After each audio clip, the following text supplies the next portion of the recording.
I paid $5,000 for this seat, and I refuse, absolutely refuse, to sit next to him." Kalin pointed a shaking, manicured finger at the calm man in the window seat. He thought his money bought him superiority. He thought his suit acted as armor against the world. He was wrong. What Kalin didn't know was that the man he was trying to kick off the plane wasn't just a passenger. He was the only person on board who could save him from what was coming. In 30 minutes, that arrogance would turn into a scream for help. But would the man he humiliated bother to answer? This is the story of Flight 902, and the lesson Kalin Smith learned the hard way. The air inside the Platinum Lounge at JFK International Airport smelled of stale espresso and expensive cologne. It was a smell Kalin Smith loved. It was the scent of exclusivity. Kalin adjusted the cuffs of his bespoke Italian suit, glancing at his reflection in the dark window overlooking the tarmac. At 55, Kalin was a man who wore his wealth like a weapon. He was the CEO of Smith and Oakhaven, a real estate conglomerate that specialized in evicting low-income tenants to build luxury high-rises. He didn't just climb the ladder. He burned the rungs beneath him, so no one else could follow. "Mr. Smith?" The lounge concierge, a young woman named Sarah with a forced smile, approached him tentatively. "We're ready for you to board. We have a private car waiting to take you to the tarmac." Kalin didn't look at her. He checked his Rolex, a vintage Daytona worth more than Sarah's annual salary. "About time. The Wi-Fi in here is atrocious. Make a note of that. I'll be speaking to the airline board about it." "I'm terribly sorry, sir. I'll pass that along," Sarah said, her voice trembling slightly. Everyone at the airport knew Kalin Smith. His name was on the "Do Not Upset" list, highlighted in red. He grabbed his leather briefcase and swept past her without a thank you. He was flying to London for a merger that would net him 8 figures. He deserved the best. He demanded it. As the private car ferried him across the tarmac to the massive Boeing 777, Kalin felt that familiar surge of power. He wasn't just a passenger. He was a king among peasants. He climbed the stairs to the jet bridge, bypassing the long, snaking line of exhausted families and backpackers in the economy lane. "Welcome aboard, Mr. Smith." The purser, a tall man named Jeffrey, greeted him at the door of the first-class cabin. "Seat 1A, as always. Champagne?" "Scotch, single malt, and make it a double before we even push back," Kalin barked, tossing his coat at Jeffrey rather than handing it to him. Kalin strode into the first-class cabin. It was a sanctuary of soft leather, dim lighting, and silence. He loved the 1-2-1 configuration, but today, due to a last-minute equipment change, the layout was 2. 2 in the nose of the plane. It meant he had a seatmate. Kalin frowned. He hated seatmates, but as long as they were quiet and appropriate, he could tolerate it. He rounded the corner to seat 1A and stopped dead in his tracks. Sitting in seat 1B, right next to Kalin's sanctuary, was a black man. He was reading a medical journal, wearing a simple, inexpensive grey hoodie and noise-cancelling headphones. He looked young, perhaps in his late 30s, with a short beard and calm, dark eyes. He didn't look like the typical first-class passenger Kalin was used to. Older, white, corporate types. He looked comfortable, ordinary. Kalin's face flushed a deep, angry crimson. The vein in his forehead, the one that throbbed whenever a deal went south, began to pulse. He didn't take his seat.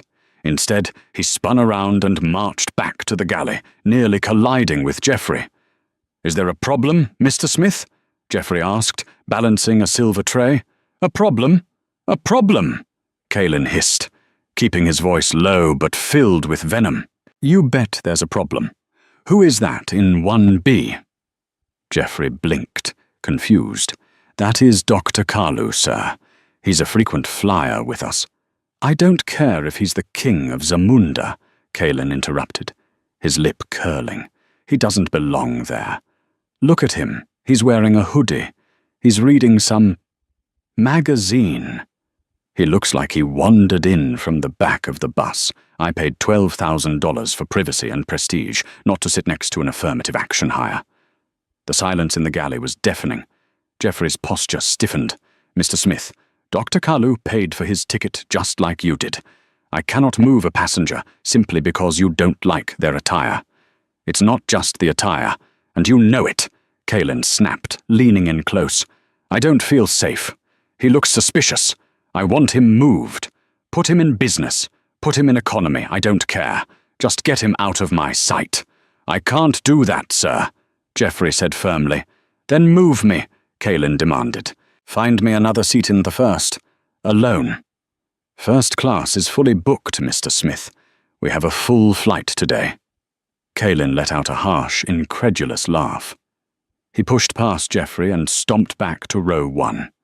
He stood over the man in 1B, looming like a thundercloud. The man, Dr. Samuel Kalu, sensed the shadow and looked up. He slid his headphones off, his expression mild and polite. Excuse me? Can I help you? His voice was deep, articulate, and carried a hint of a British accent that Kaelin hadn't expected. You're in my space, Kaelin said coldly. Samuel looked around at the spacious cabin. I believe this is seat 1B. My boarding pass says 1B. I don't care what your pass says. You're making me uncomfortable, Kaelin said, loud enough now that the other first-class passengers were turning to watch. A lady in 2A lowered her sunglasses. A tech CEO in 3B paused his podcast. I'm just reading, sir, Samuel said, closing his journal. The cover read, Advanced Neurovascular Interventions. I don't intend to disturb you. Your very presence disturbs me, Kaelin spat. He signaled for Geoffrey, who was rushing over. Geoffrey, I refuse to sit here. This is unacceptable. This man is he's clearly out of place. I suspect he used a stolen credit card or a fake upgrade. Check his ID. Now. Sir, please, Geoffrey pleaded, trying to de-escalate. Take your seat. We are delaying departure. I am not sitting next to him, Kaelin shouted, pointing at Samuel. I am Kaelin Smith. I practically own this airline with the amount I fly. Get this thug out of here. The word hung in the air like toxic smoke. Thug. Samuel didn't flinch. He didn't get angry. He simply looked at Kaelin with a mixture of pity and steel. He slowly unbuckled his seatbelt and stood up. He was tall, taller than Kaelin, and broad-shouldered. Kaelin took an instinctive step back, fearful of retaliation. But Samuel didn't raise a fist. He turned to Geoffrey. Geoffrey, is it? I don't want to cause a delay for the other passengers. This man is clearly distressed. If it solves the problem, I will move. Dr. Kalu, you don't have to, Geoffrey began. It's fine, Samuel said quietly. Peace is worth more than leg room. Do you have a seat in economy? Kaelin smirked, a triumphant, ugly twisting of his lips. He had won. He had exerted his will, and the world had bent, as it always did. We have a seat in premium economy, sir, Geoffrey said, his face burning with second-hand embarrassment. Row 20. But I will be filing a report about this. File whatever you want, Kaelin interrupted, finally dropping into his leather seat and spreading his arms wide. Just get him out. Samuel gathered his bag and his journal. He paused for a second, looking down at Kaelin. You know, Samuel said softly, the air is just as thin up here as it is in the back. Try to remember that. Kaelin waved him off like a fly. Go on, back where you belong. Samuel walked down the aisle, past the curtain, leaving the luxury of first class behind. As he passed, several passengers shook their heads at Kaelin, but no one said anything. They were rich, but they were also cowardly. They didn't want to engage with a madman. Kaelin adjusted his seat to a full recline, snatched the scotch from Geoffrey's hand, and sighed in contentment. The seat next to him was empty. He had the space all to himself. Finally, he muttered, taking a sip of the expensive amber liquid. Some standards. He didn't know it yet, but he had just sent away the only miracle on board. The Boeing 777 roared down the runway, thousands of pounds of thrust, pushing Kaelin Smith deep into his leather seat. He closed his eyes, savoring the G-force. To him, Takeoff was the ultimate metaphor for his life, rising above the grime, leaving the little people behind, ascending to a place where the sun always shone. Once the seatbelt sign chimed off, the service began. Caelan was in high spirits. He ordered the lobster thermidor and another double scotch. He pulled out his laptop to review the hostile takeover documents for a small, family-owned housing complex in Chicago. He planned to demo it and put up a parking lot. The thought made him smile. "Is everything to your liking, Mr. Smith?" Geoffrey asked, his voice stiff. He was doing his job, but the warmth was gone.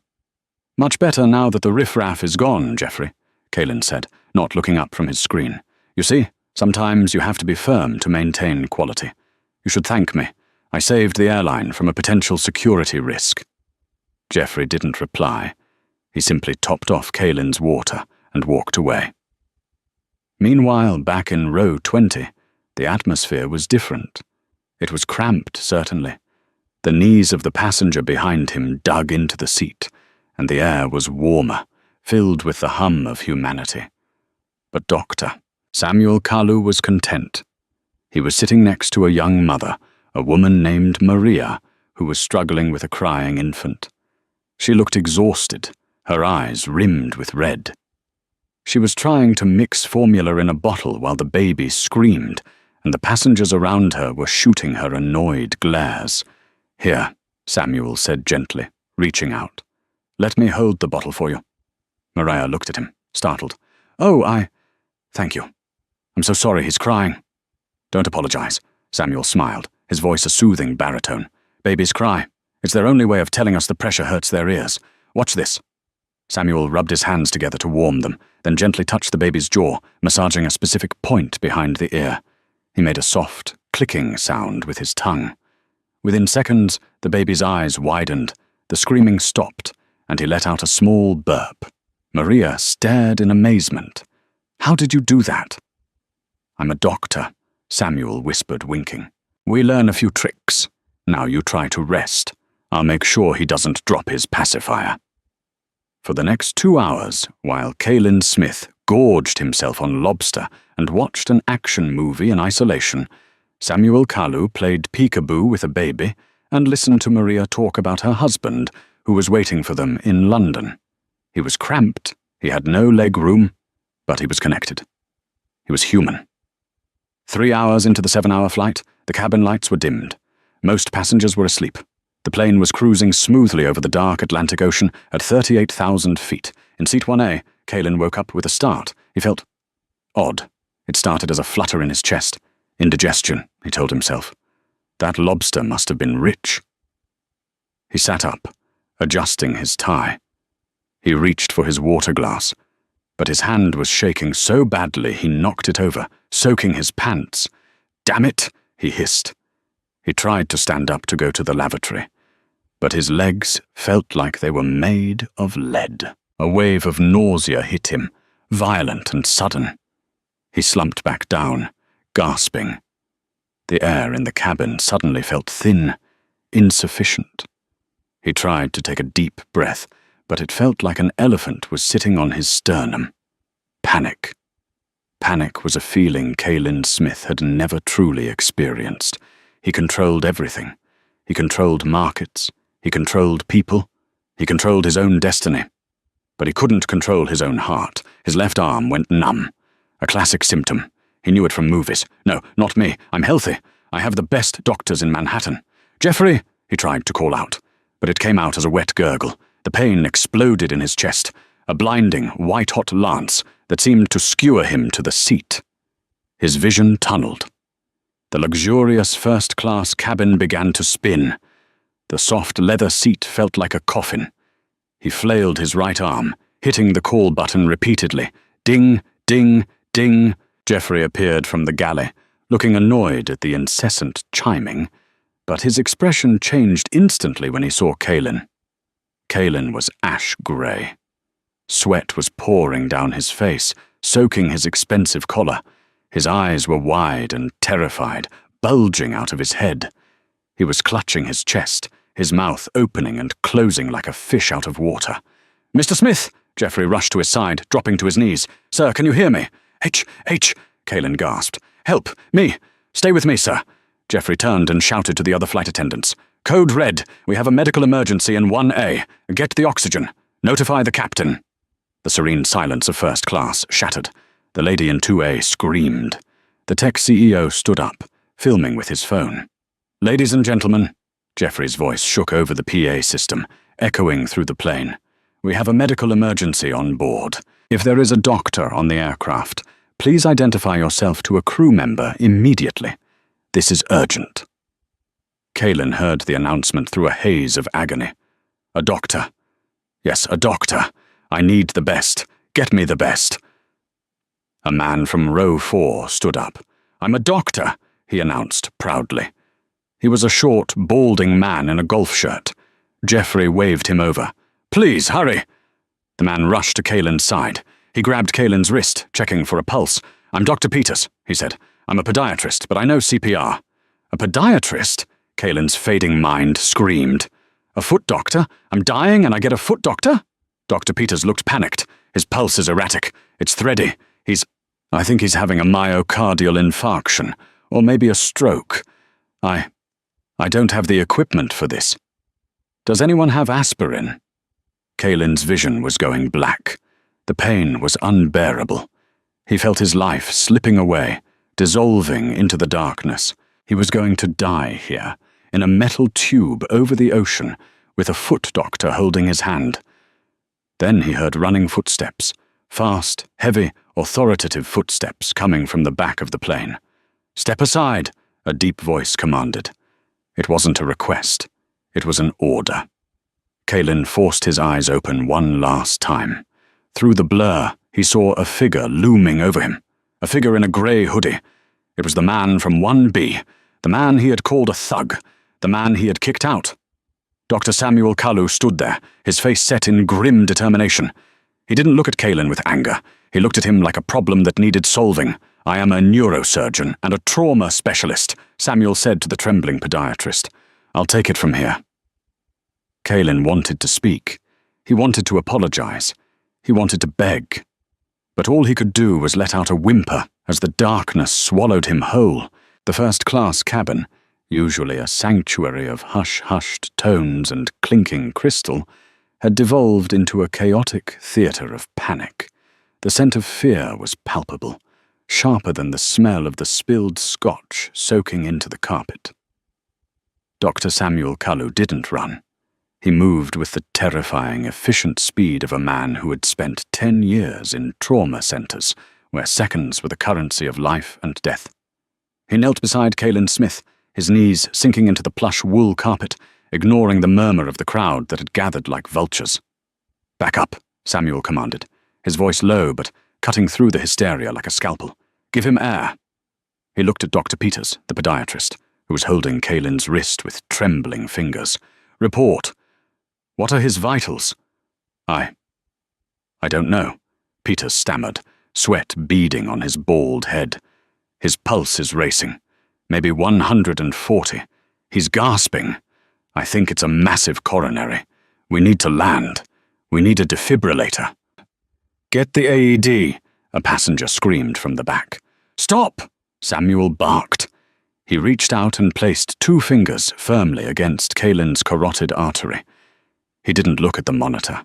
He looked at the patient. Caelan was conscious, but barely.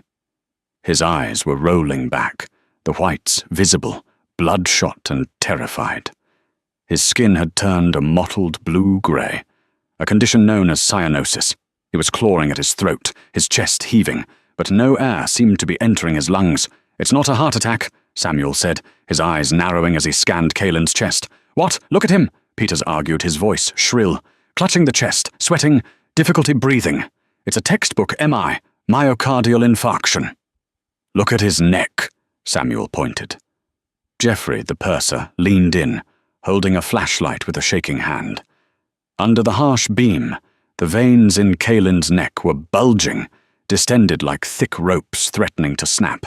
"Jugular venous distension," Samuel recited, his mind racing through the differential diagnosis. He placed his hands on Caelan's chest. The left side was rising, but the right side was agonizingly still. It was rigid. Samuel leaned his ear against Kaelin's silk shirt, listening intently. On the left, the whoosh of air. On the right, silence.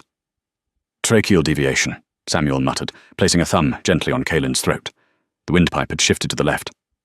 What does that mean? Geoffrey asked, his voice bordering on tears. Is he choking? No, Samuel said, sitting back on his heels. The gravity of the situation settled on him. He has a tension pneumothorax. A collapsed lung. It's not just collapsed. It's acting like a one-way valve. Air is leaking into his chest cavity with every breath, but it can't get out. The pressure is building up, crushing his right lung and pushing his heart to the other side. Is that bad? The tech CEO asked from row 3, still filming. Samuel shot him a withering look. It means his heart is being squeezed to death. It can't fill with blood. He's in obstructive shock. If we don't release that pressure in the next 5 minutes, his heart stops, and he dies. CPR won't save him. The AED won't save him. 5 minutes, Geoffrey gasped. We're 3 hours from London. The captain said we can't divert. We're over the middle of the ocean. Then we treat him here, Samuel said calmly. Kaelin Smith, through the haze of hypoxia, heard the words. 5 minutes. The man he had banished, the man he had called a thug, was now the arbiter of his remaining 300 seconds on Earth. He tried to speak, to offer money, to offer his company. Anything. Help, Kaelin wheezed. Samuel looked down at him. For a split second, the memory of Kaelin's finger pointing at him, the spit flying from his mouth, the humiliation in front of the whole cabin, flashed through Samuel's mind. It would be so easy to step back, to let Dr. Peters handle it, to let karma take its course. It would be poetic justice. But Samuel Kalu was a doctor, and his oath didn't come with an exception clause for bigots. Geoffrey, I need the outcome medical kit. The big one. Now, Samuel ordered. We have it here, Geoffrey said, dragging a heavy red bag forward. Samuel unzipped it, rummaging through the contents. Bandages, aspirin, basic airway tubes, epinephrine. He threw them aside. He dug deeper. Where is the decompression needle? Samuel demanded. 14 gauge, at least 3 inches long. Geoffrey looked pale. I don't know what that is. That's the standard FAA kit. Samuel cursed under his breath. He dumped the bag upside down. Gauze, scissors, tape.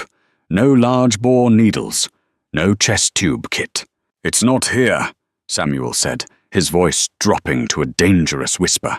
You don't have the equipment. What? Peter shrieked. What do we do? Kaelin's eyes began to flutter closed. His breathing was becoming a shallow, ragged rattle.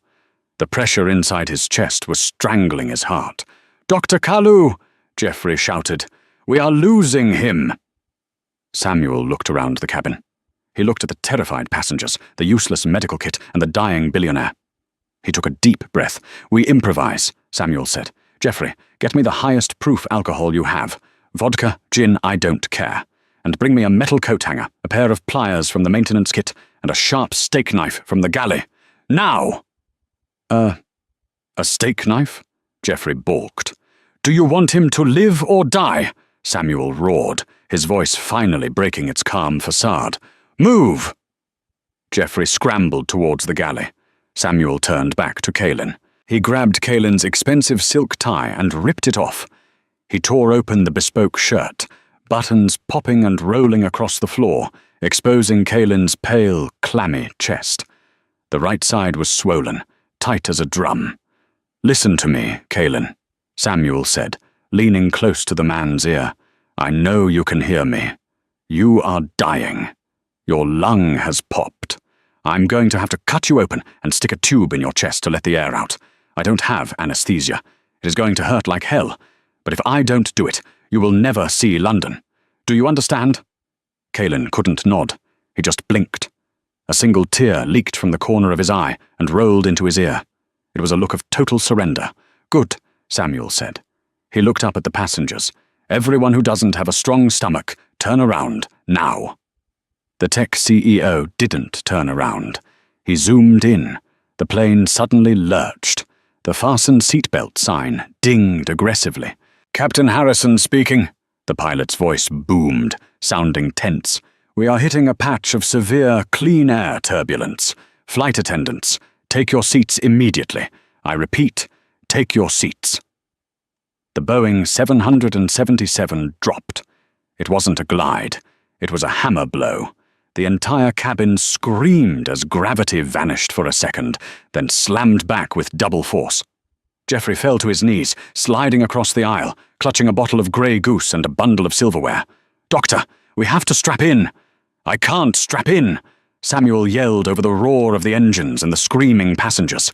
He grabbed the armrest of seat 1A to steady himself. "If I stop now, the pressure kills him before the turbulence does." Kaelin's face was turning purple. His veins were black cords against his neck. Samuel grabbed the bottle of vodka. He uncorked it and poured it liberally over Kaelin's chest, soaking the skin. The smell of alcohol filled the small space, mixing with the smell of sweat. He poured the rest over his own hands and the steak knife Geoffrey had brought. It was a serrated knife, not a scalpel, not a precision instrument, a tool for cutting filet mignon. "Hold him down," Samuel ordered Geoffrey. "I don't care about the turbulence. You hold his shoulders. If he moves while I'm doing this, I'll nick an artery, and he bleeds out in seconds." Geoffrey, terrified but fueled by adrenaline, crawled over and pinned Kaelin's shoulders to the seat. The plane bucked again, violently shaking side to side. The overhead bins rattled threateningly. Samuel closed his eyes for 1 second. He visualized the anatomy. Second intercostal space, mid-clavicular line. It was the sweet spot. Too low, he hits the liver. Too medial, he hits the heart. Too lateral, he hits the lung tissue itself. He opened his eyes. The world narrowed down to a 2-inch patch of skin on Kaelin's chest. "Sorry about the shirt, Kaelin," Samuel muttered. He pressed the tip of the steak knife against the skin. He didn't hesitate. He pushed. Kaelin's eyes flew open wide. A guttural, wet scream tried to escape his throat, but he had no air to fuel it. His body arched off the seat, fighting against Geoffrey's grip. "Hold him," Samuel grunted. His own brow slick with sweat. The plane dropped another 100 feet. Samuel's hand slipped. The knife skidded. "Careful!" Peter screamed from the row behind. Samuel readjusted his grip. He had cut through the skin and the fat. Now came the muscle. He had to dissect down to the pleura. With a serrated knife, it wasn't a clean cut. It was a sawing motion. It was brutal medieval medicine. Blood welled up, dark and sluggish. "I need the tube!" Samuel shouted. Geoffrey handed him the casing of a ballpoint pen. Samuel had dismantled it seconds earlier, discarding the ink cartridge. It was a hollow plastic tube. It was crude, but it was hollow. "Okay," Samuel breathed. "The pleura is tough. This is the hard part." He used the knife to puncture the tough membrane lining the chest cavity. There was a sickening pop sensation. Immediately a sound filled the cabin, a high-pitched hiss, like a tire being deflated. It was the sound of trapped air escaping under massive pressure. "It's working!" Samuel yelled. He jammed the hollow pen casing into the hole he had just carved. The hiss grew louder. A spray of bloody mist erupted from the tube, splattering onto Samuel's grey hoodie, the same hoodie Kaelin had mocked. Kaelin's chest, which had been locked in a rigid, inflated state, suddenly collapsed. His whole body went limp. "He stopped breathing!" Geoffrey cried. "You killed him!" "No," Samuel said, wiping blood from his own eyes. "Watch." For 10 seconds, nothing happened. The plane shook. The lights flickered. Then Kaelin took a breath. A real, deep, ragged breath. His chest rose and fell. The color began to return to his face, the purple fading to a pale pink. The veins in his neck flattened out. "He's breathing," Samuel exhaled, slumping back against the bulkhead. "The pressure is off the heart. It's pumping again." The first-class cabin was silent, save for the hum of the engines and the rhythmic hissing of the makeshift chest tube. Then, slowly, Applause started. It began with the tech CEO, then the lady in 2A, and soon the whole cabin was clapping. Samuel didn't acknowledge it. He was busy taping the pen casing in place with medical tape, creating a makeshift flutter valve with a finger from a rubber glove so air could get out, but not back in. He checked Kaelin's pulse. Strong. Steady. Kaelin blinked his eyes open. He was weak, in agony, and drugged with shock, but he was lucid. He looked down at his ruined shirt, the blood, the pen sticking out of his chest. Then he looked up, right into the eyes of Dr. Samuel Kalu. The man was covered in Kaelin's blood. He looked exhausted. Kaelin tried to speak. His voice was a rasp. "You." Samuel leaned in, checking the seal on the tape. "Save your breath, Mr. Smith. You have a pen in your chest. Don't talk." "Why?" Kaelin croaked. It was the only word he could manage.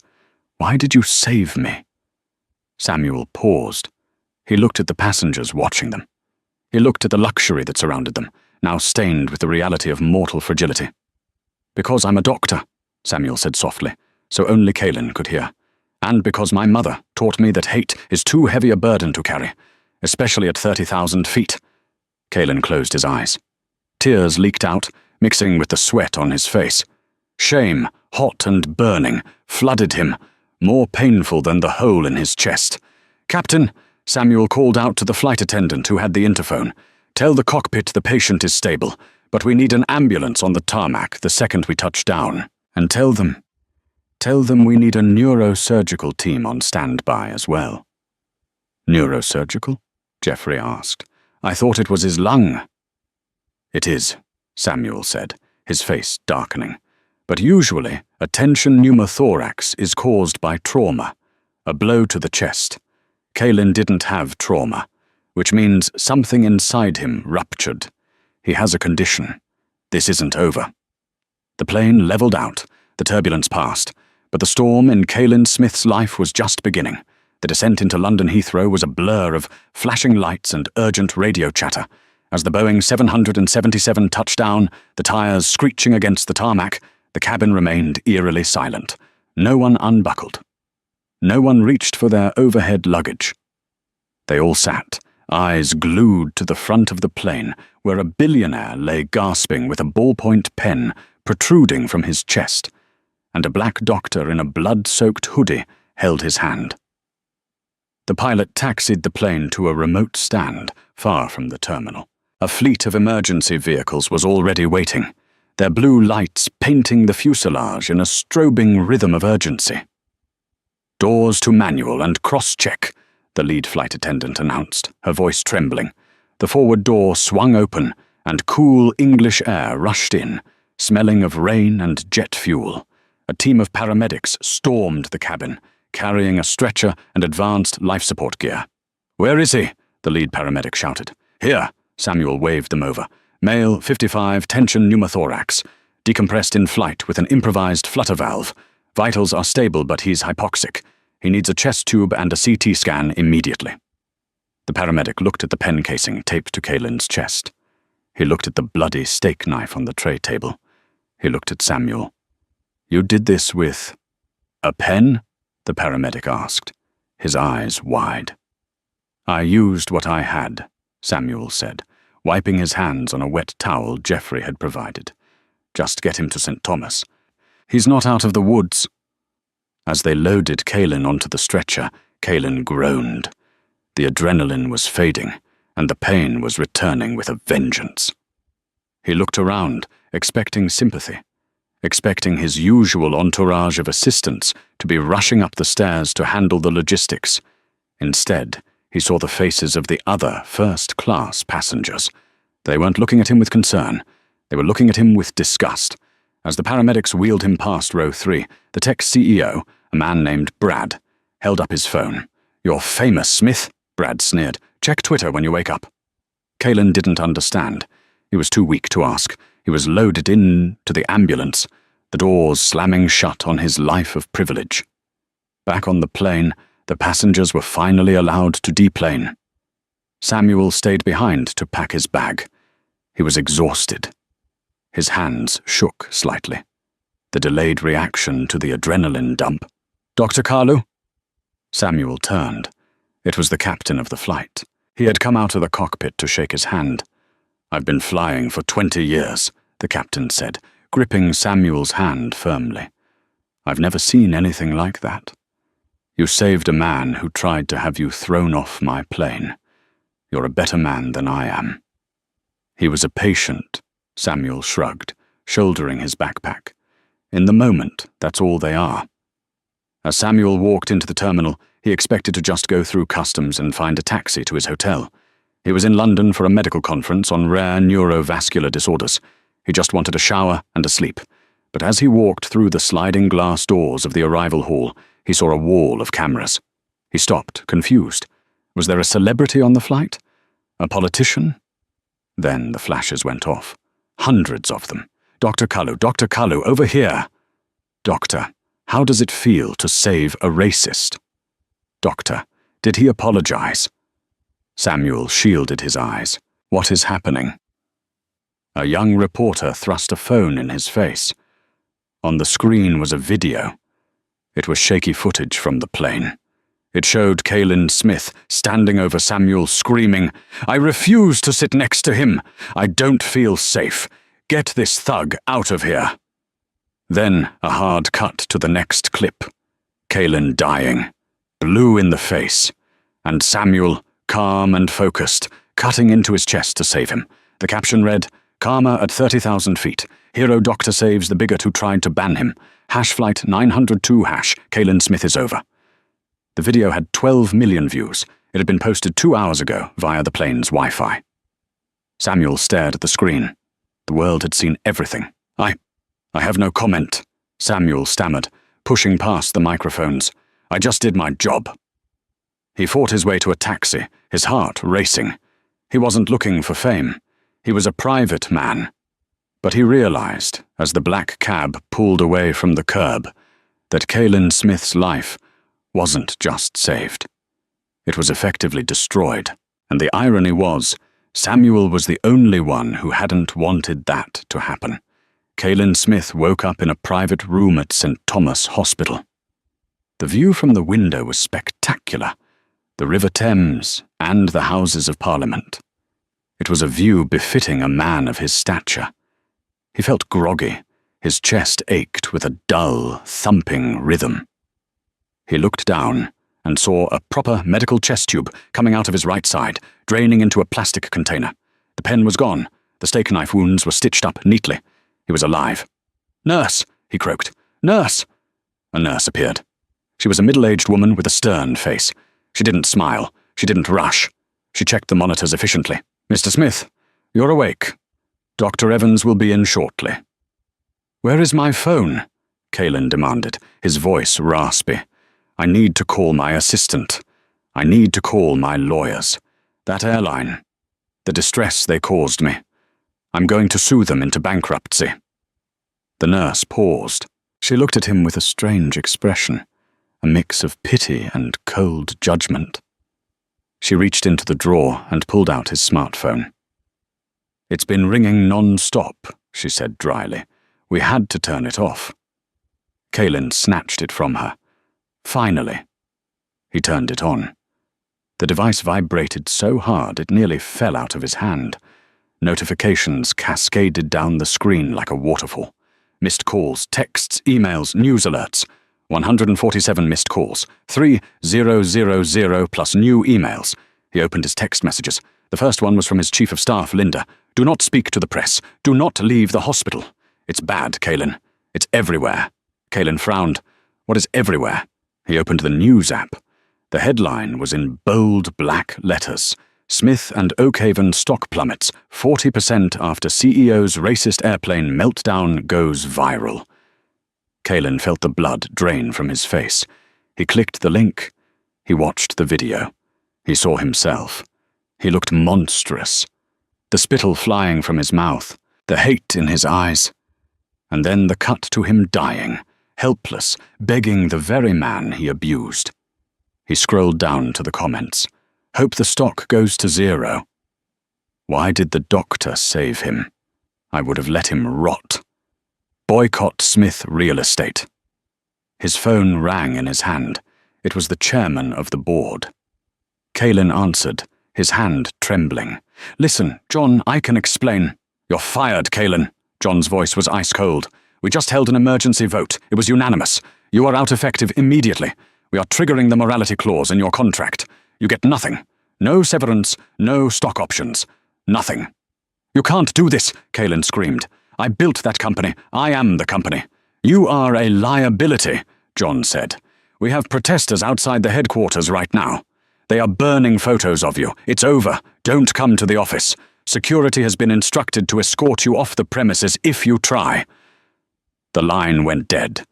Kalin dropped the phone. It clattered onto the linoleum floor for more. He was alone. He was fired. He was the most hated man in the world.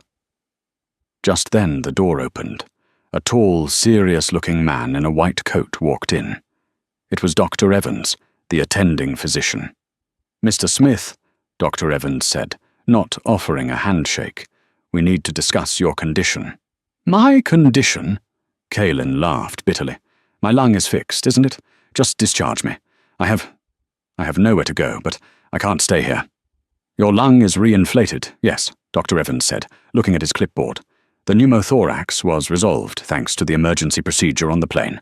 However, when we did the CT scan of your chest to check the lung, the radiologist noticed something else. Something concerning." Kalin looked up. "What?" "The scan captured the lower part of your neck and the top of your aortic arch," Evans explained.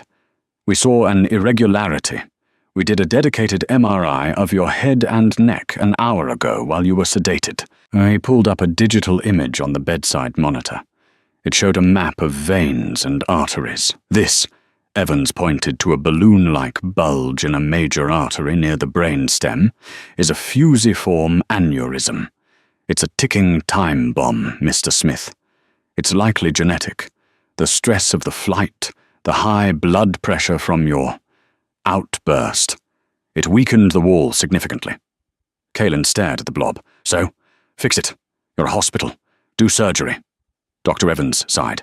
"It's not that simple. The location is incredibly deep. It's right next to the nerves that control your breathing and heart rate. Standard clipping is too dangerous. If we try to operate and it bursts, you die on the table.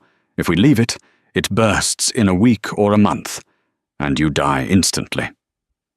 Kalin felt the cold grip of fear again, the same fear he felt on the plane.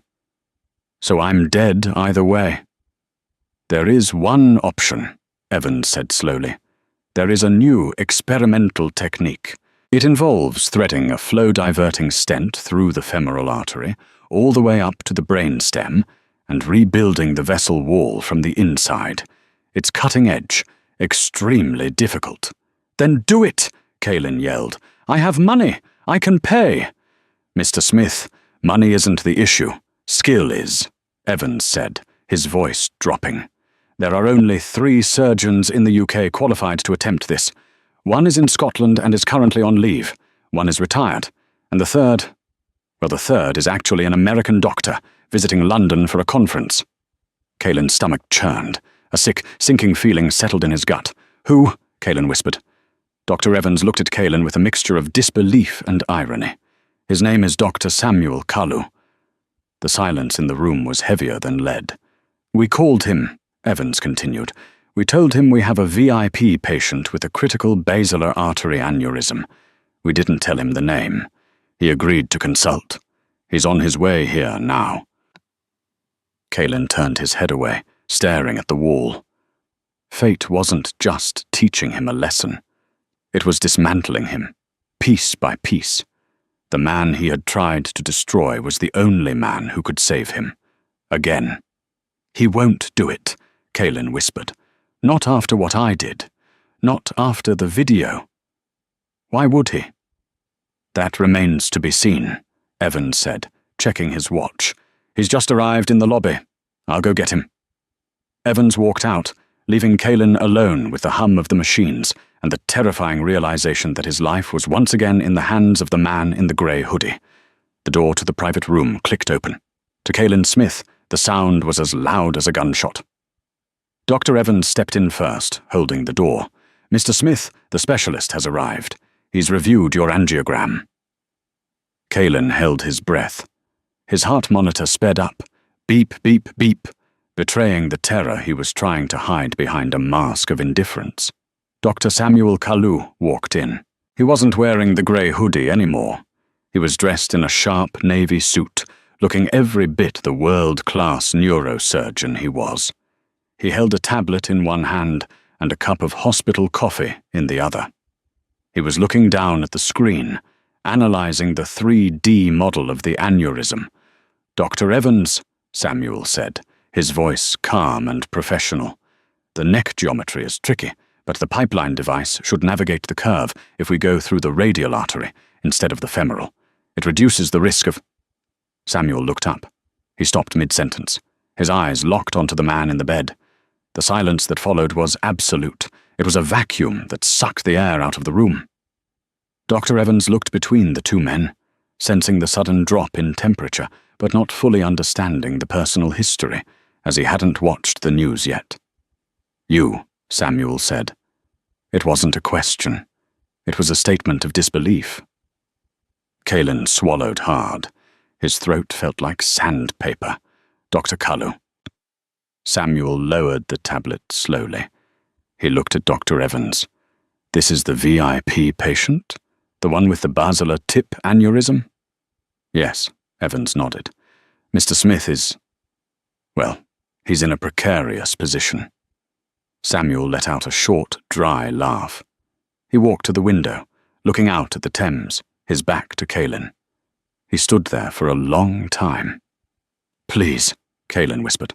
The word tasted like ash in his mouth. I know what you're thinking." Samuel turned around. His face was unreadable.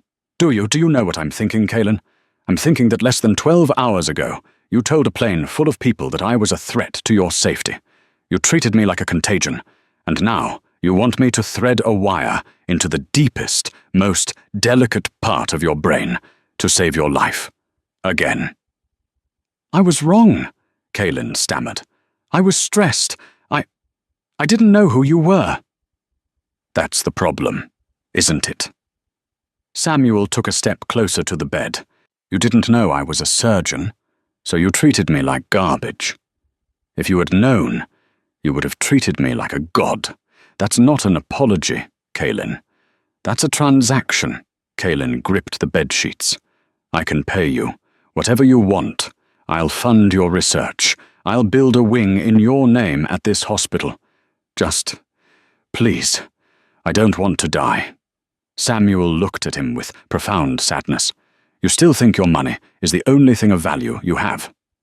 "Dr. Kalu," Dr. Evans interjected softly, "if we don't operate within the next window, the risk of rupture increases exponentially.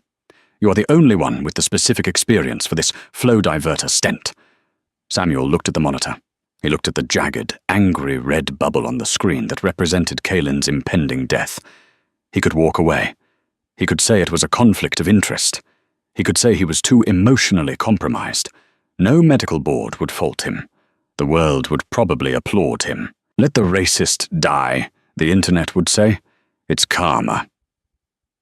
But Samuel thought of his father, a village doctor who treated soldiers from both sides of a civil war because a life is a life. Samuel sighed. A long, heavy exhale. He buttoned his suit jacket. "Prep the cath lab," Samuel said to Dr. Evans. "I'll scrub in." Caelan let out a sob of relief. Thank you. I promise I'll make it up to you. I'm going to change." Samuel paused at the door. He didn't look back. "Don't change for me, Caelan. I won't be there to see it. I'm doing this because when I took my oath, I promised to do no harm, even to men like you." The surgery took 6 hours. It was a battleground of millimeters. Samuel navigated the microcatheter through the labyrinth of Caelan's vascular system. His hands, steady as stone, guided the platinum mesh across the neck of the aneurysm. One slip, one tremor, and Caelan would be brain dead. The operating room was silent.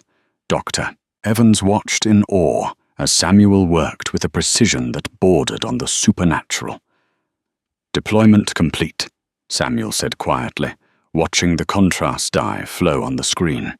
The aneurysm was walled off. The blood flow was restored. He's going to make it. Samuel peeled off his gloves, threw them in the biohazard bin, and walked out of the OR without waiting for the applause. 2 days later, Caelan Smith was sitting up in bed. He was physically healing. The chest tube was out. The headache was gone. But the room was empty. No flowers, no cards, no visitors. His ex-wife had sent a lawyer to serve him with papers. She was suing for full custody of their children, citing his public instability and racism. His company had issued a press release distancing themselves from his abhorrent behavior and announcing his permanent removal from the board. His phone, which he had fought so hard to get back, was now a brick of toxic notifications. He had been doxxed. His address was online. People were protesting outside his penthouse in Manhattan. The door opened. Caelan perked up, hoping it was Samuel, hoping for a chance to finally redeem himself, to offer that donation, to buy his way back into grace. It was just a nurse with a discharge summary. "Where is Dr. Kalu?" Caelan asked. "Dr. Kalu?" The nurse checked her notes. "Oh, he flew back to New York this morning. He has rounds at his own hospital tomorrow. Did he leave a note? A bill? Anything?" "No note," the nurse said. "But he did leave this. He said you dropped it on the plane." She handed him a small, crumpled object. It was the noise-cancelling headphone case. Caelan had knocked off Samuel's tray table during his tantrum in first class. Samuel had picked it up, kept it, and returned it.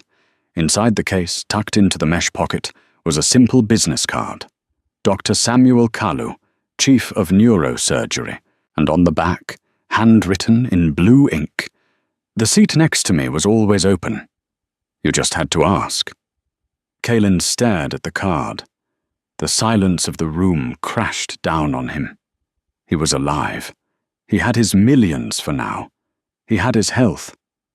But as he looked out the window at the grey London sky, Caelan Smith realized the true extent of his karma. He had been saved by the very best of humanity, only to be left alone with the very worst of himself. He placed the card on the table, turned off his phone, and wept. And that is the story of Flight 902. Caelan Smith learned the hardest lesson of all, that status, money, and suits don't make you superior.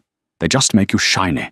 When the air runs out and the heart fails, we are all just fragile bodies waiting for a helping hand. Caelan lived, but he lost everything that actually mattered: his dignity, his reputation, and the respect of the world. He was saved by the man he hated, proving that while hate is loud, kindness is the only thing that truly survives. What would you have done if you were Dr. Kalu? Would you have saved Caelan, or would you have let karma take its course?